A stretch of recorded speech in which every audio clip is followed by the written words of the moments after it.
4जना 5जना युवाहरू आफ्नो घरमा खाना खाएर 12-1 बजेको समयमा इमाडोल आफ्नै घरबाट मङ्गलबजारमा घुम्नको लागि निस्केको देखिन्छ। उनीहरूको उद्देश्य भनेको मङ्गलबजार दरबार एरियाहरू घुम्नु मात्रै देखिन्छ, टाइम पास गर्नको लागि घुम्न निस्केको देखिन्छ। र त्यही क्रममा इमाडोल निवासी सुमित नेमाङले एकजना कोही आफ्नो साथीलाई फोन गर्छन्, मोबाइल नम्बर लिएर फोन गर्छन्। त्यो नम्बर मिस्टेकली अर्को कोही मान्छेको चाहिँ मोबाइलमा पुग्छ। मोबाइलमा पुगिसके पछाडि उसले आफ्नो साथी भनेर केही अभद्र कुराहरू गर्छ। त्यही क्रममा मोबाइल रिसिभ गर्ने मान्छेहरूले पनि काउन्टरमा त्यस्तै अभद्र कुराहरू गरेर मोबाइलमा झगडा पर्छ। मोबाइलमा झगडा परिसके पछाडि पटक त्यो मान्छे जसले उनलाई मिस्टेकली फोन गरे, रङ नम्बरमा फोन गरे, त्यो मान्छेले काउन्टर कल गरेर डिस्टर्ब गरिरहन्छ र उनीहरू बिचमा एक आपसमा झगडा भइरहन्छ। उनीहरू बिल्कुल अपरिचित छन्, एकले अर्कालाई कहिलेदेखि देखेको चिनेको भेटेको देखिँदैन अहिलेसम्मको प्रारम्भिक अनुसन्धानमा। अनि त कहाँ छस् भनेर भन्छ उसले, म मङ्गलबजारमै छु, घुमिरहेको छु भन्छ।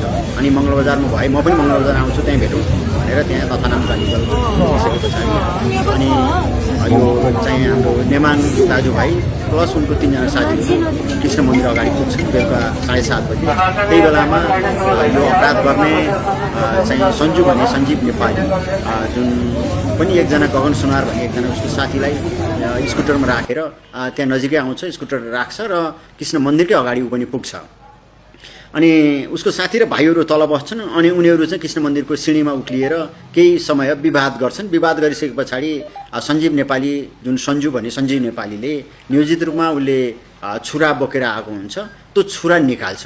छुरा निकालेपछि तत्कालै चाहिँ नेमाङले के गर्छन् त हातमा समाएर छुरा बोकेको हातलाई चाहिँ समातेर उसले सञ्जीव नेपालीमाथि मुक्का प्रहार गर्ने प्रयास गर्छन्। त्यही बिचमा ऊ फुत्किएर चाहिँ समित नेमाङको घाँटीमा छुरा प्रहार गर्छ।